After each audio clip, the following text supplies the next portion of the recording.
convert more traffic, but build more traffic, increase their search engine ranking, and drive more traffic to their door, convert more browsers into buyers. That's really the focus of what I do. So everything is wrapped around how can I help you get the results that you need?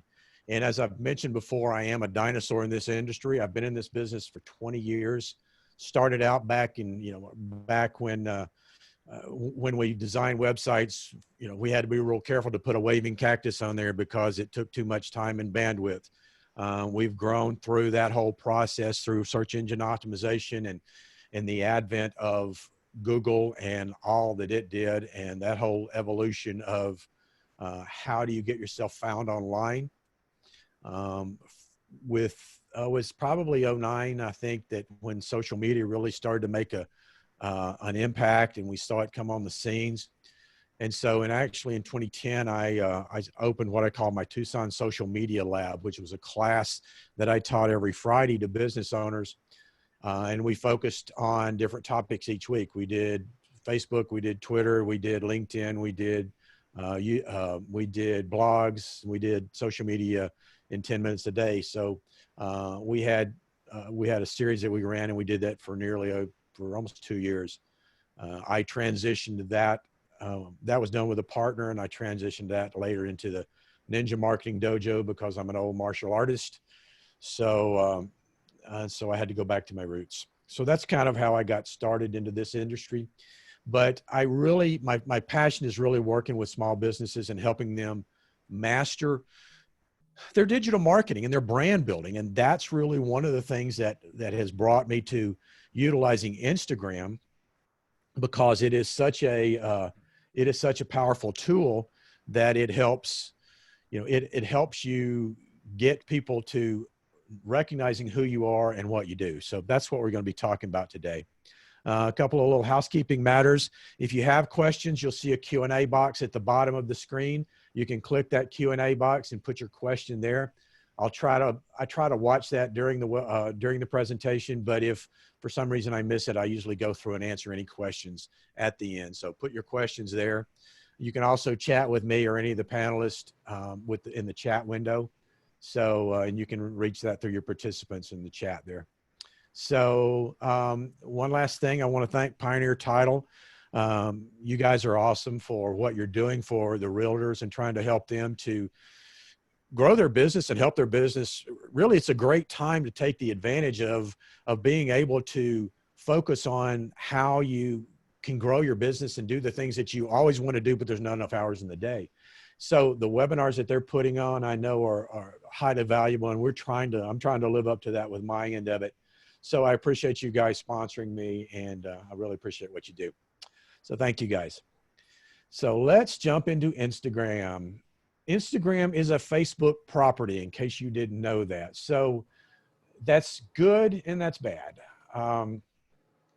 It's good from a standpoint of it is a highly visual medium, which is exactly what you guys need because you're in the visual industry.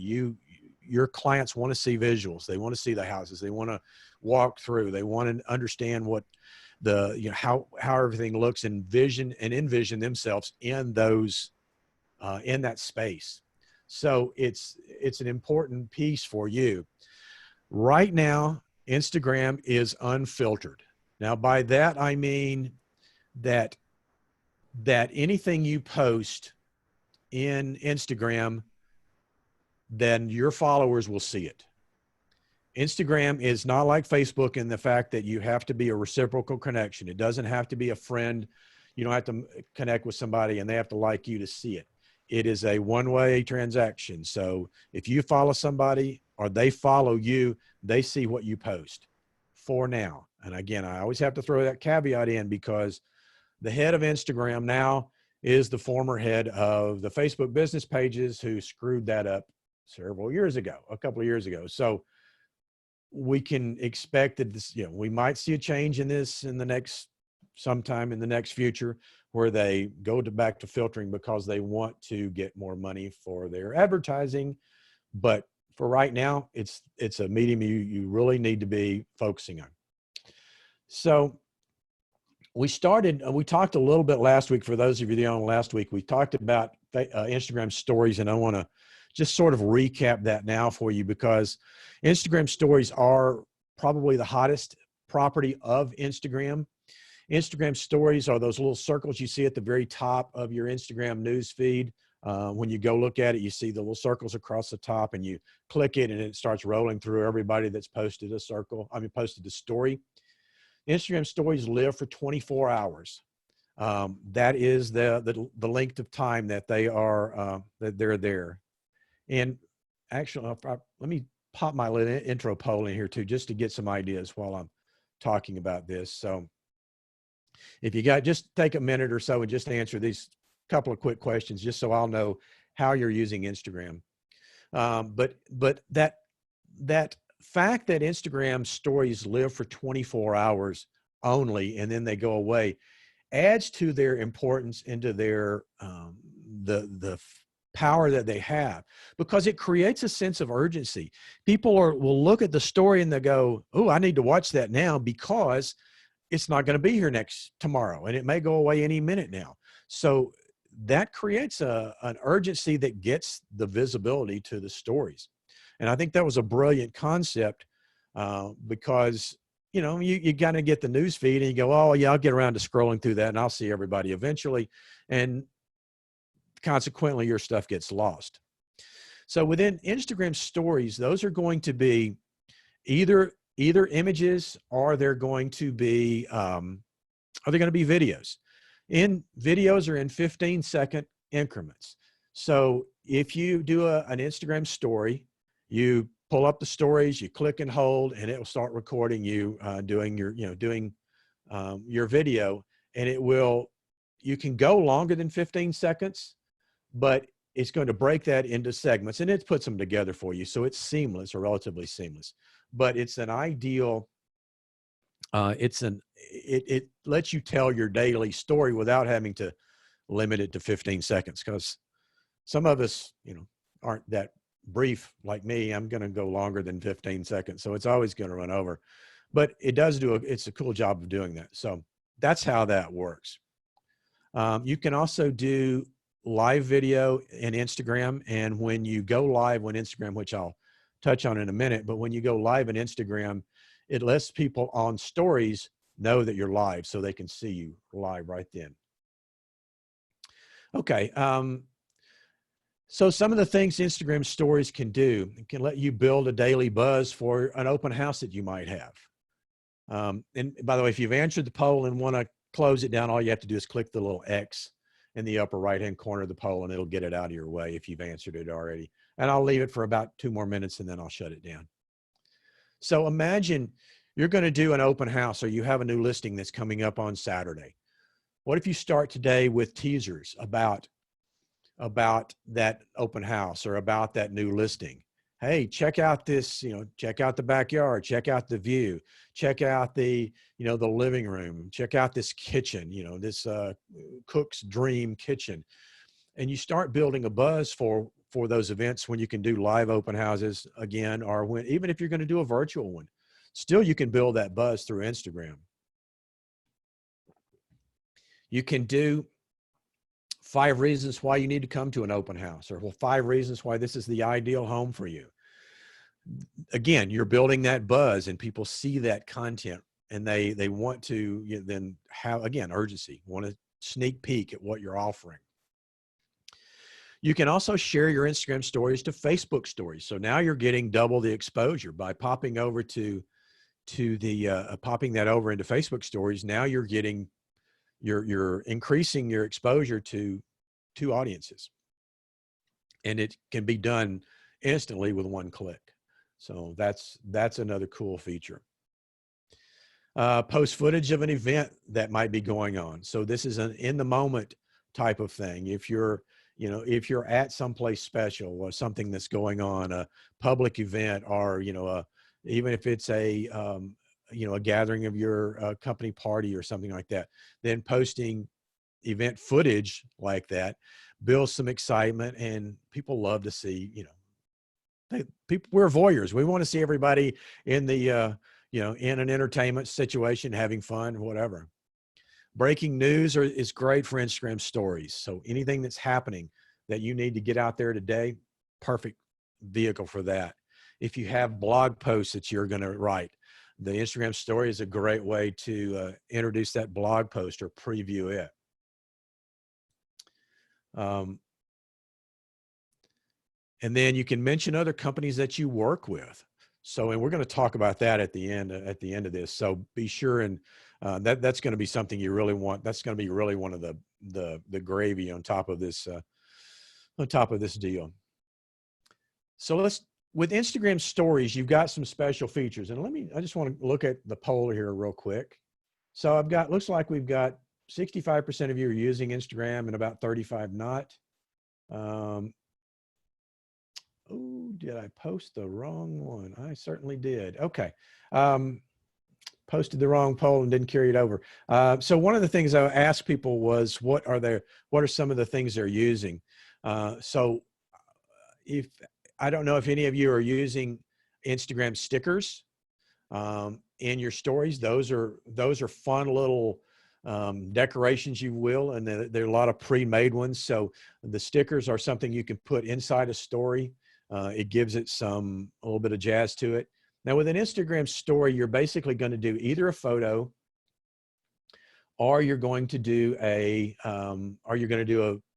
video, or you can do a blank background and fill it in yourself. Now this is an example of one I did, and obviously my artistic work and the time I spent on this is quite evident. But what you're trying to do is utilize some of these visual features to really enhance the look and get people to pay attention to the story and get them to stop. So if there's something visually appealing to it, then that's what you're trying to achieve. And there's a lot of things you can do. You need to play around with Instagram and the filters you can put on there and the different features you can plug in. The top up here is going to be a hashtag. You can only put one hashtag inside of an Instagram story. You can put more than that in a feed, which we'll talk about in a minute, but you only have one in your story. And then this one happens to be a poll. This is a poll option right here. And so what it does is you ask the question and it lets you do a yes or no, and then it will give you results of that poll so that you can get feedback directly from your audience. You can do a question option as well. The question option lets you type whatever question in, and then the reader can then type their response inside a question box. And then you get that feedback. Now you can also get creative with that, and you can give them some information and say, hey, if you would like more information about my listing, or if you would like some feedback on this or that, a program that I have, or something along that lines, type your email address in this box. And then they can type the email, and now you've got their email address that you can take your conversation offline out of Instagram and into the real world, which is what we ideally want to do. So there's a lot of cool features in stories, but those are three of them that are really effective. And like I said, I watched a webinar video the other day with someone that was an Instagram guru, and she was designing her posts, or her stories post, and it was, I mean, she had rainbow text, and she had different photos that moved back and forth with new names that popped in each time, and added features and created special effects, and all kinds of things in there. So it's got some cool creative features. So play with it. I think you'll really find that it's fun and gives you the visual appeal that you want people to see. So let's talk about hashtags. And as I mentioned last week, hashtags are really the search engine optimization for Instagram and other areas as well. But what a hashtag is the £, but it's a search. It is what tells people to search for a particular topic, to organize my Instagram feed into a particular topic that I want to follow. So when you click down here on the search, the little magnifying glass icon at the bottom, this is where it takes you to this broad page. And then you can click on, you can type in a search, the topic that you want to use. And once you do that, it will bring up some topics that you may have. So if you look at this particular one, you'll see at the top here is a hashtag, hashtag Tucson Real Estate. And then the next two are individuals that have used that hashtag. So that's why it's showing you that. And that's part of the top results. But what you want to do is you want to go over here and click on tags, and you want to look at the hashtag itself, because we want to search for hashtags that are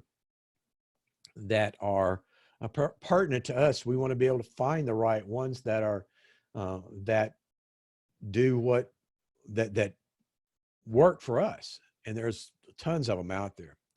So in this particular case, we've got the hashtag Tucson Real Estate. So if I were to click on that and explore that, then I'm going to see that there's 256,000 posts with that hashtag in there. And then it's going to tell me that I can follow, there's some related hashtags: house hunter, first time home buyer, what's my home worth. Those are some related tags that probably are showing up in similar posts. I can choose to follow that hashtag if I want, and then I can see what other people are posting. Now, one of the things that happens, now if I look down here at this list of people that are using, these are posts of people that are using that hashtag. So all of these posts here have the hashtag Tucson Real Estate, or actually Tucson Real Estate in it. Well, if you look at that, you're going to find that probably 99.9% of them are realtors.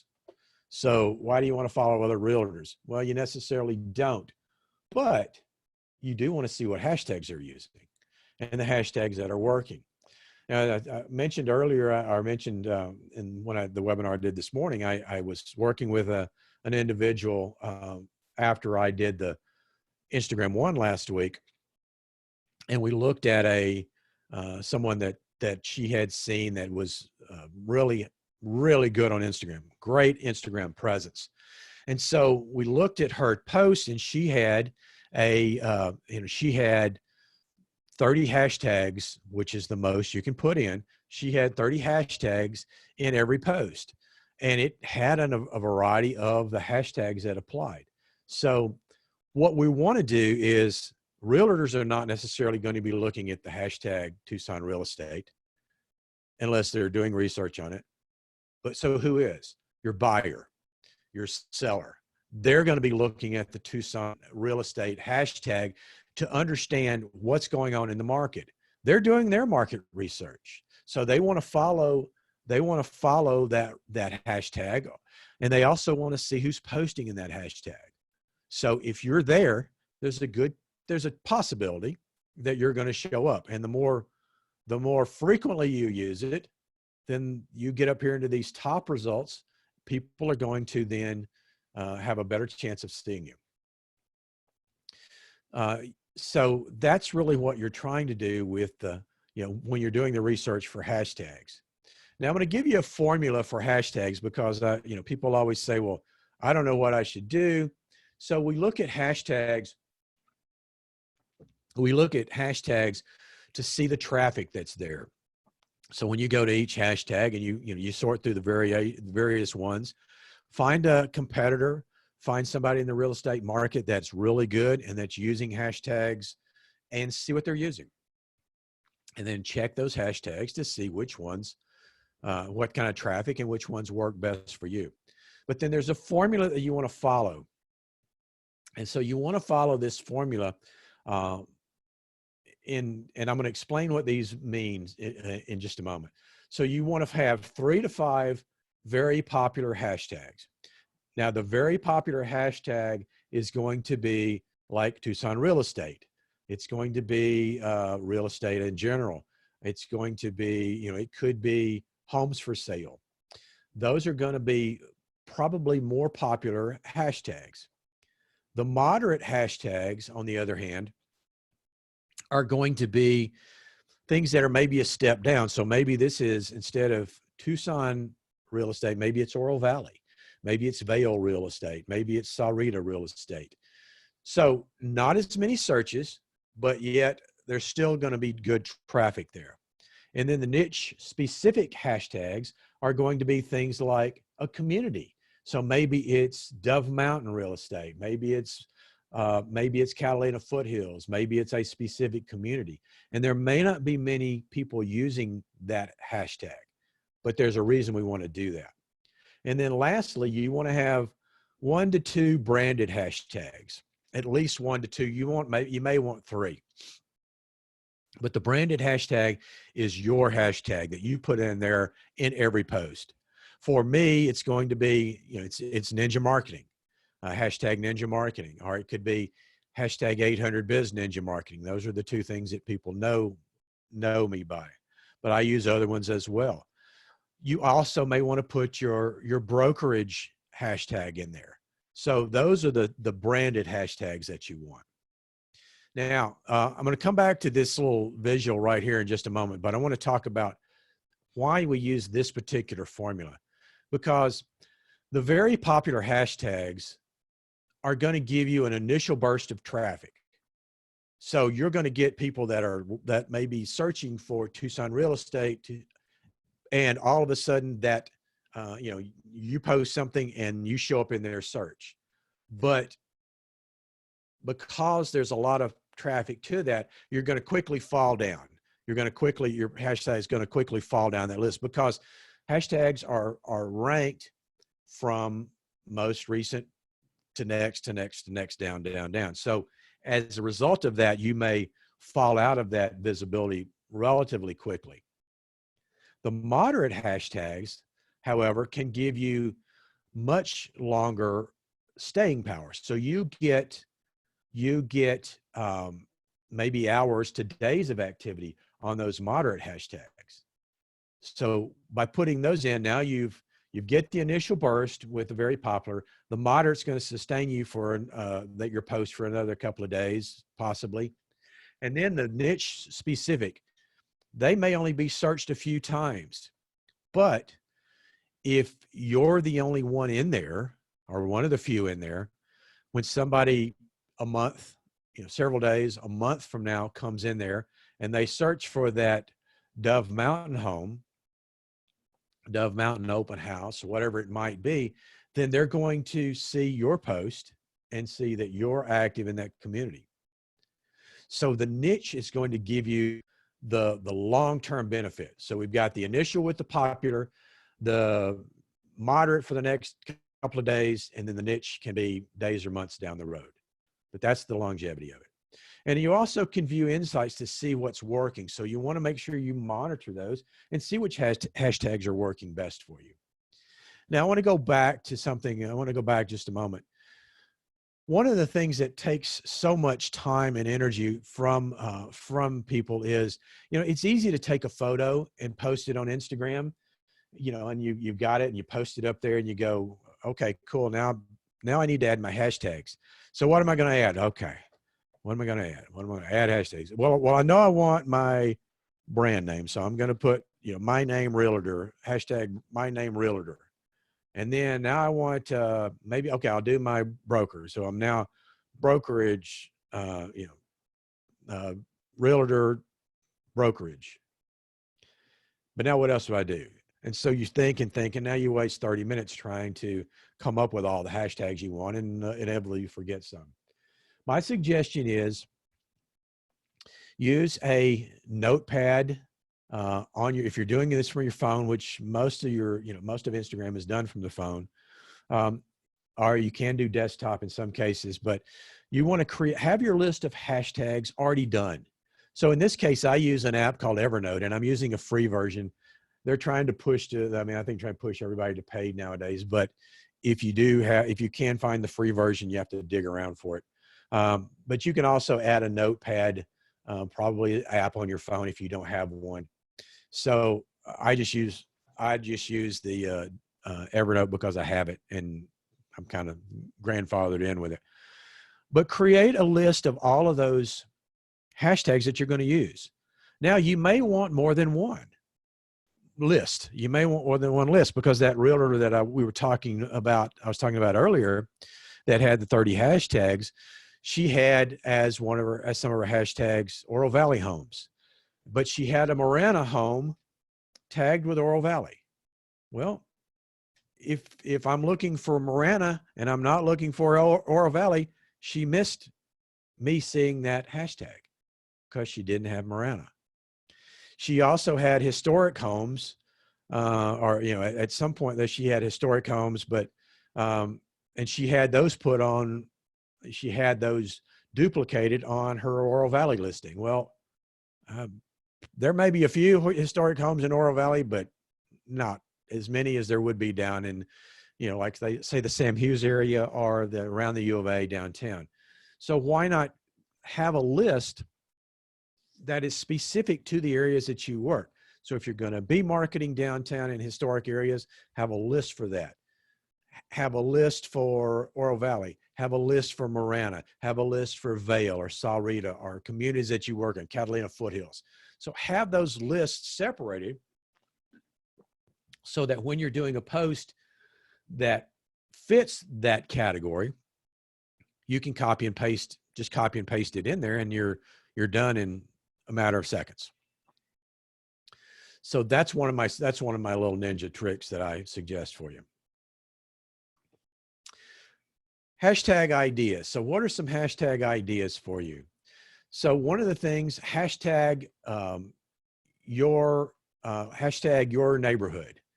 Anytime you do a hashtag neighborhood, you're going to increase your engagement by 79, 80%. By that, I'm talking about, so we're going to hashtag, you know, maybe Northwest Tucson, hashtag Oro Valley, hashtag Marana, those types of areas. Hashtagging the neighborhood gets people that are searching in that neighborhood for you. They see that, they see that you're an active Instagrammer in that area. Hashtag just sold or just listed.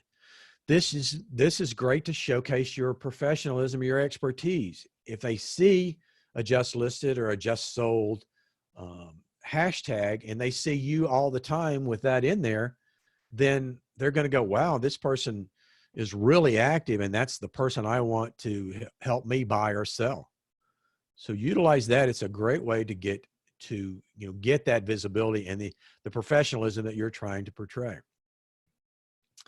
Hashtag your brokerage name, that builds the reputation. And then as others in your brokerage are hashtagging it the same way, if somebody sees that and they look, they can see your content as well. So it can direct users to more listings that way. Hashtag open house or house hunting. Those are great combined with location. So open house, Northwest Tucson, open house, Catalina Foothills. All of those are great. The open house tag carries 1.8 million posts on an average basis. So you'll see it gets used a lot. Not just Tucson, across the Instagram usage, but you see that it's going to be a popular target because that couple, that individual that's looking to buy, that's looking to move, that then sees, you know, I want to go check out an open house. I just want to, you know, start getting some ideas. Then they see you listing an open house and they can then go check it out, whether it's virtual or whether it's a live open house. So utilizing that gets you into the hot market of people that are looking to buy. Great local amenity, hashtag great local amenities. So great local coffee shop, great local park, great local schools. Imagine you're sitting there getting ready for a listing presentation. Maybe there's a little sandwich shop right outside of the area that you like to work in or where your new listing is going to come up. And you sit down there and you take a picture of your sandwich and you put in there, for those of you, I'm just putting together a listing in the in XYZ community, and I found this little sandwich shop right adjacent to it. Perfect place to come visit and grab a quick sandwich if you're looking to, once you move here or buy your house here or if you live here. So all you're doing is trying to showcase those features that people are looking for. They want to buy, as I mentioned last week, they want to buy not just the home, but the area. So they want the area to look to help support the purchase of the home. And Rebecca, yeah, you want to use, it would be no dash. You would use open house Oro Valley, not open house dash Oro Valley. So you want it, you would put it all together. That's the way most people are going to do it. They typically, the dash is not usually used in theirs. So just run it all together. So here's a list of some open houses. Here's a list of some real estate related hashtags that are the top 25 anyway. So target neighborhood. So again, plug in the neighborhood, and that you're working in, and we'll use that hashtag. Curb appeal is another good one. Location plus style of home. So in other words, it would be location ranch style home, or location traditional home, or something like that. So people are looking for not only the area, but they're also wanting they're wanting a particular style as well. You could also do that with horse property or golf property. So golf property would be a good one to go in there. So Oro Valley golf property would probably be a big hashtag. Just listed, we've already talked about that, how that works. Dream home, you could get creative with the dream home. $1 million listing, same way. If you've got something that's a big listing like that, you can list that $1 million listing. $1 million view is one that's not listed, but that could be another really good hashtag for our area. Mountain view, city view, both of those are good as well for us. Investment, for investment properties, home sweet home is a popular one. Open house, house hunting, cash cow, again, for investors, or a flipper, that could be good. Just sold, location, that one works out really well. School districts and all this. So those are a list of some of those. I'll try to put that list together and put it in the notes that I send out after the webinar, and that way you'll have those. But by the way, this webinar is being recorded, so you'll be able to watch it, and I'll give you a link on where to watch it after at the end of the webinar, so you can stick around for that. So that's some of the real estate hashtags that you can that are good, and there's more, but those are just some of the ones to think about and get your mind working on that. Let's talk about Instagram Live for a moment. As I mentioned, Instagram Live is a part of Instagram Stories. It's up 80% from last year, so it's continuing to grow in its importance. When people are on Stories and you go live, they see an icon by your name in the stories to tell that you're live. An Instagram Live can last up to 4 hours, I think. That's changed, but I think it's still 4 hours. So you can be as verbose as you want. So I won't email out the notes for the presentation. I don't have, since I don't have those there, it's just in the slideshow, but you'll be able to go back and pick up this through the replay of this. Creates a sense of urgency. Again, we've already talked about that with stories. You can connect in real time. So if people see you live in stories, they can go over and ask you questions, and they can ask you the questions, and you can answer them back right there live on the spot. You can do a Q&A, so you can request questions beforehand and have them submit them via email, where you can capture their email. So it's a great way to build your email marketing list.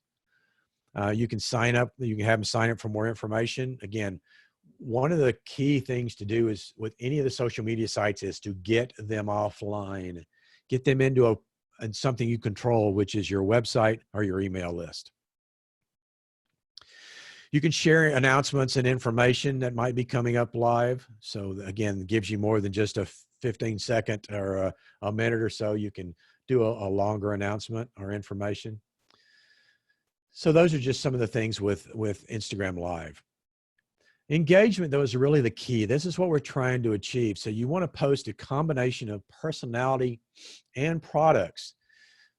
One of the things that's important is we know the importance of rapport and trust, building that rapport and trust.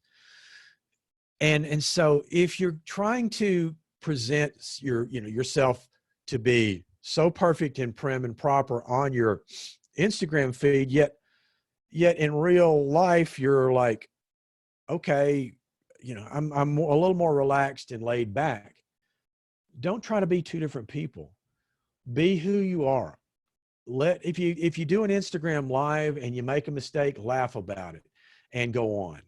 If you post something and there's something not quite right, just let it go and go on, because people want to see your personality. We're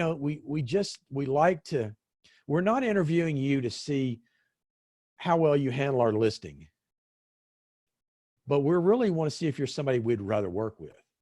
That's what we want to find out. We want to know if you're somebody I want to work with. And if I feel comfortable with you and know who you are and know how you work, then, then I feel a whole lot more comfortable giving you my business. You can, this should not need to be said, but I put it in here anyway. Avoid posts that might offend. Holy cow, we're running into an election year, and you know what that's going to mean. And sure enough, as soon as you get involved in anything political, anything controversial, you're going to make half of the people that follow you mad.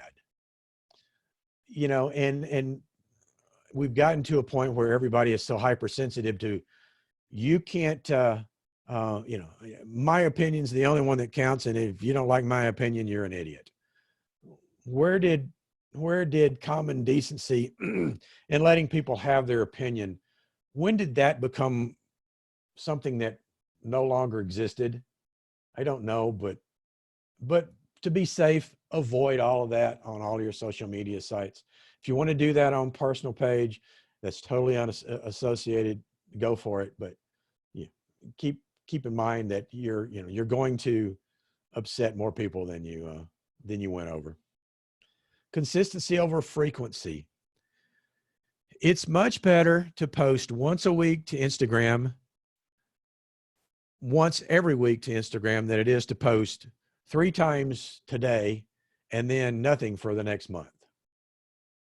It's the consistency is what you really want to do. You want to be able to get people know they can expect to see something from you. Oh yeah, here comes Gary's post. Oh yeah, it's Tuesday. Here comes another post from Gary. They want to know. They want to see that consistency. And as far as frequency goes, if you can post 5 days a week on Instagram, that's great. If you can only post once a week on Instagram, that's fine too, as long as you're consistent with it. Somewhere around 2 to 3 times seems to be the sweet spot.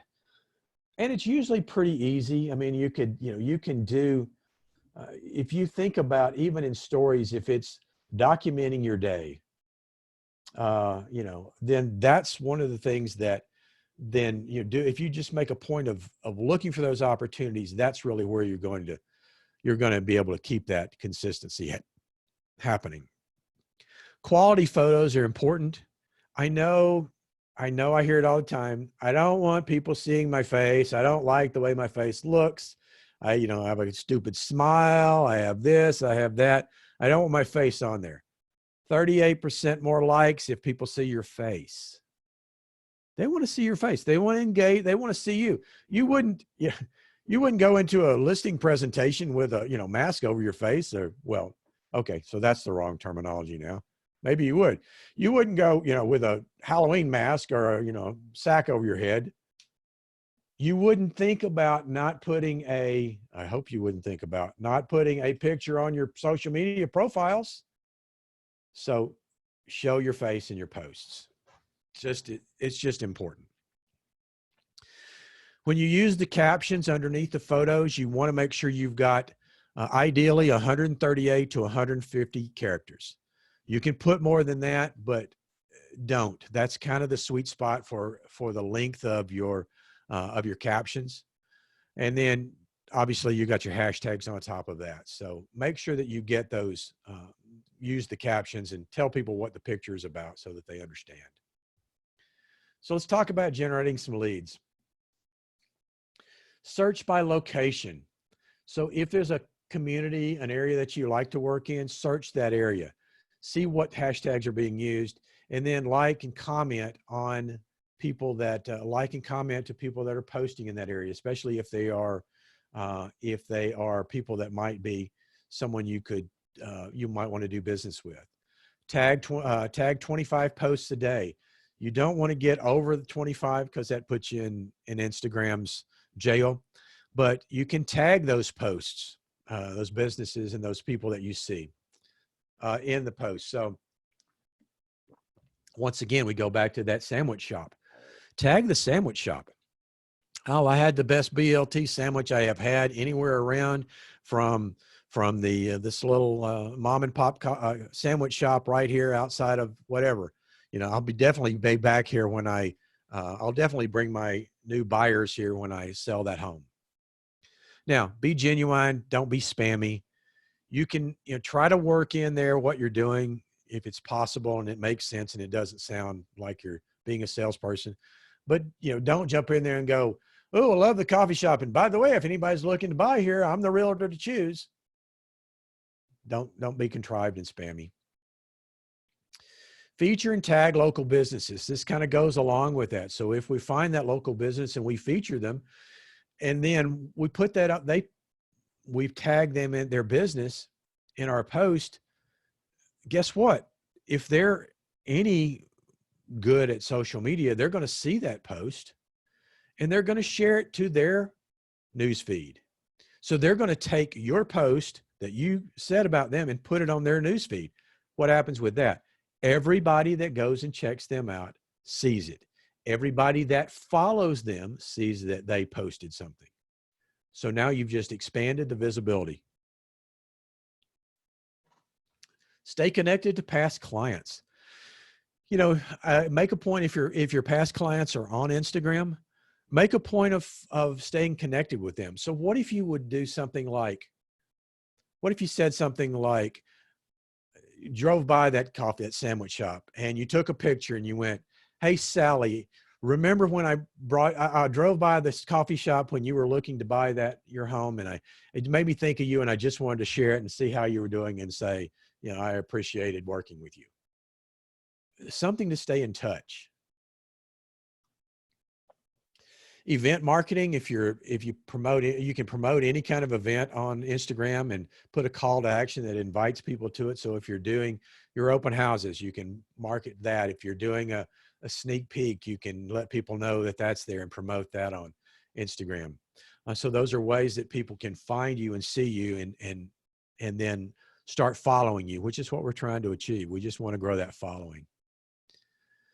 Micro influencers. This to me is one of the most powerful tools that you can do within Instagram. And anything really, but a micro influencer is a small business or a person that has a good following, that's influential in the community, that could be somebody that could potentially send you business. And by cross promoting, what we're trying to do is we're trying to utilize their audience and let them share in our audience. That's really what we're trying to do. 63% of consumers trust influencers' opinion of products and services much more than the brands themselves. Okay, so if I were to say, if Samantha, Paige, or Brenda were to say and post, "Pioneer Title is the best title agency in town and you need to work with us," people look at that and go, "Really? Sure, you're with Pioneer Title. How am I supposed to trust that?" But if you as a realtor, if I post that on there, "Pioneer Title did the fantastic job with my closing my loan. Thank you, thank you, thank you." That goes so much further as within that the scope of brand and trust rapport. Capitalize on the followers of friends and local businesses. So if you've got friends or local business people that you are comfortable with, then look at their followers and follow them. See if they'll follow you back.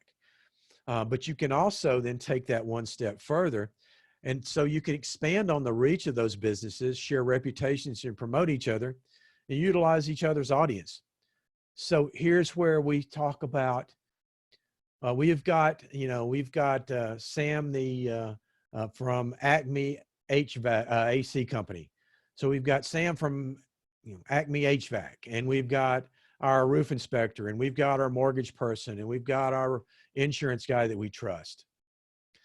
So why not take a photo while Sam is out there inspecting the AC and go, hey, this is Sam, my AC guy. Absolutely phenomenal business. Acme AC do a fantastic job, and I never hesitate to recommend them to to new buyers or anyone that calls me for help with their AC unit. So now you've just given him a huge shout out. You tag his business, you give them a huge shout out. Now, if they're any good at what they're doing, they're going to tag you back. They're going to repost that to their social media sites, and it sees it comes from you. So now you've expanded your reach across the businesses to people that may not know who you are. But you've also increased his visibility, because you've put his name out there, and your reputation saying, they're really great. You should contact them. So that's what we're trying to do with the cross promotion, is share that reputation with each other. Think about local businesses that are outside of your niche. Think about strategic partners. Think about nonprofits that you work with. Think about referral networks. I know Brenda and I have been in referral groups before and still are. And so that's the goal of those groups, is to refer each other. But why not make a point of utilizing, we think about doing that in terms of a meeting, when we're face to face or something like that. But what about publicly doing those referrals over social media sites? Now, I realize you have to be careful, because if you work with a couple of loan people or a couple of mortgage people, you don't want to say, oh, Sam at Sun Street is the most fantastic. And then, Joe at VIP goes, well, what am I, chopped liver? I give you good service too. So I know you have to be careful with that, but utilize that where it's possible. But there's plenty of opportunities to cross promote. So the reason that micro-influencers, they work is because local businesses love the exposure. It's a great way to expand your visibility. You recognize them in social media posts. You can post them in your feeds. You want to post these in feeds, not stories, by the way. Stories go away. So you want to post them in your feed on Instagram so that they live forever.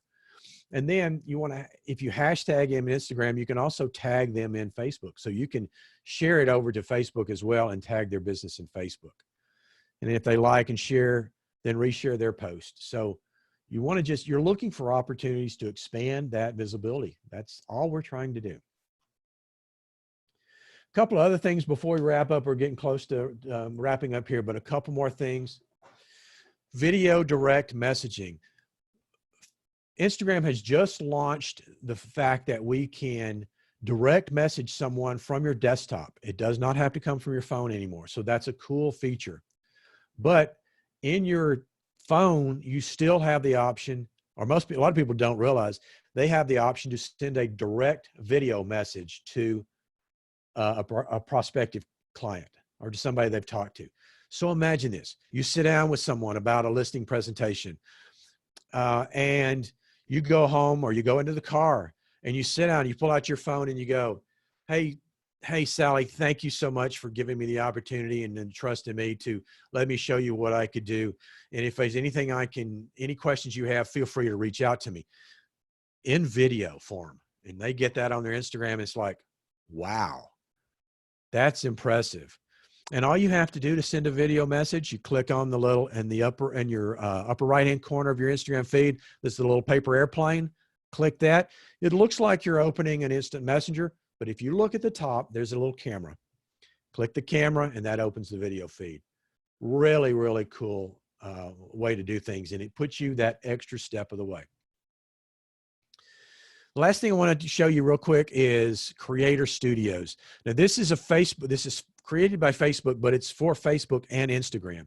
And up until now, there was a way that you could post to Instagram from your desktop, but me as a tech guy, it was a little bit difficult to figure out. So unless you're a real techie, you weren't figuring it out. You just posted it from your phone. You now have the ability with the Facebook Creator Studio, you now have the ability to post from your desktop, and you can schedule the post. Really, really cool. So you go to Facebook, you can just do a search for Facebook Creator Studio, or you can use that URL, business.facebook.com/Creator Studio. And you sign in with your Facebook page, and you get something that looks like this. So with the Creator Studio, you can choose either Facebook post or Instagram, and here's the Instagram. So in this particular case, I clicked on Instagram. I went over here to create post, and it gives me the option of creating an Instagram feed or an IGTV. And you can't do stories, mainly because you can't schedule stories right now. They may at some point plug it in, but right now it's just the feed or IGTV, which we didn't talk about. I may have something separate on that because there's some new things that have come about with IGTV, but that'll be a later point. But once you do, you plug it in, you pick out which one you're going to do, and then it takes you to a post. You put your title of your post here, you put your post content here, you can add your location, you can put your 30 hashtags in here. You have 2,000 characters, 2,100 characters, I guess, in here, and your photo, what photo you're sharing. So you put all of that in, and then down here at the bottom, you choose to publish now or schedule. If you click schedule, it will open up the scheduler and let you choose the day and time. I think you can schedule 6 months out in advance. You can choose the day and the time you want it to go out. So if you're looking at your insights and you see that Wednesday at 8 o'clock in the morning or 3 o'clock in the afternoon is a good time to post, set it to post on those times. And especially if you're doing this and once you figure out what's the right timing for you, then post consistently at that same time every week, at least to the feed. And then, so what I would say do is schedule once or twice a week, as far out as you want. Schedule out once or twice a week through Creator Studios to go at a certain day, and then let your stories be spur of the moment. Here's what happened today. Oh, I'm just doing a webinar on Instagram. Click, here's my story feed. Bam, I'm done. A few minutes to do that. But this way you have a consistent approach. And then you click the publish button and it's done. So I know I've covered a lot of stuff today. Hopefully you've got some good information. If you have some questions, type in the questions in the Q&A box and I will go over those and look. There is a question in the chat box, Gary. Under from Cara, the very last one. Oh, okay. Yeah. Why is an Instagram video thank you more compelling than a text video? Mm-hmm. Either way, I mean, if you want to talk to them on where they're at. So if you know their text, you've been texting them and communicating with them in text, then yeah, you can do that way. If you have, if in the meantime that you've been Instagramming back and forth with them, or they've been messaging you on Instagram, use that. But yeah, the video is a huge component. Any other questions, go ahead and type them in. If you have questions, need help, this is how you can get in touch with me. I'm available for one-on-one or small group coaching. There's my phone number and there's my email address. So reach out to me.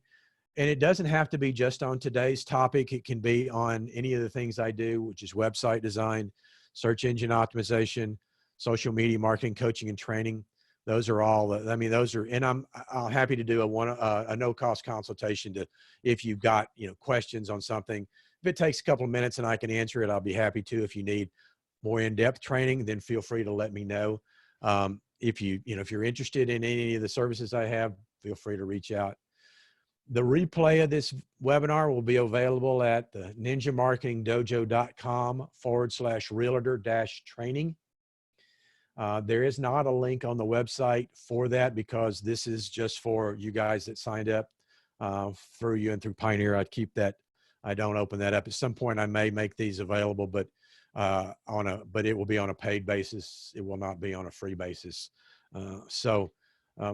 to realtors. So that's how you, I mean, but if you want to go check that out, probably this evening, that replay will be ready to go. And then I can send you a link if you need. So if there's any other questions, anybody, Paige, Brenda, Samantha, anything you want to add? Justin, if you want the link, can you just screenshot the, I'll put it in here for him. oh, did you? Okay. I didn't know if you were looking at both, Gary, because you're going between the Q&A and the chat. Sorry. Thank you. There we go. Thank you. Oh, wait a minute. I'm sorry. Let me post it up. I didn't post it the right spot way here. Hold on. And anybody that's on our webinar can reach out to Samantha, Paige, or myself, and we can forward you that as well. And it'll be posted tonight because you're on. By the way, next week, we're going to be covering Google My Business. So if you don't have a Google My Business listing, that's the map listing in Google. That's what we're going to be covering next week. So you may want to think about putting in your, you may want to look at it. If you're brave and you want to try to go ahead and get signed up for it, if you haven't, then do that. If you have signed up, we'll walk you through some of the ways to optimize that, some of the things you should be doing within that Google My Business listing. It's an important tool for you because you're going to have, that's where people can write reviews. Now, I know they can write them on Zillow and Trulia and Realtor and all that kind of stuff. But if somebody sees your name, are they going to go to Zillow? Or are they going to go Google your name? If they Google your name and you pop up with that card there that says, this is who I am and what I do, and this is how to get in touch with me, that's where you want, that's why you want those reviews there. So we're going to talk about how to get those and next week. So watch for that webinar. If you're signed up today, you'll be able to use the same login, the same link next week, but we'll send you reminders a day ahead and an hour ahead. So if there's not any more questions, yes, an Instagram business account is free. Catherine, go to the ninjamarketingdojo.com/realtor training and watch part 1 of the Instagram video. And I cover how do you set up how do you convert to a business account. It's real easy. It takes 5 minutes to do. And you can always convert back if you don't like it. But I highly recommend, I mean, for you guys, you need to have a business account. Even if you want to keep a personal one too, even if you want to have a personal that you don't interlap with your business, you can do that. You just need 2 email addresses. But you want the business account because you can have a call to action so somebody can contact you either through phone, text, or email. So good question though. Thank you. Anything else? Thank you guys for coming. Look forward to seeing you next week. Watch for the replay. Like I said, probably this evening it'll be up. Usually takes an hour or 2 for it to render out for me, and then I upload it to my YouTube and my website. So you'll see it on there. So watch for that, and we will see you guys next week.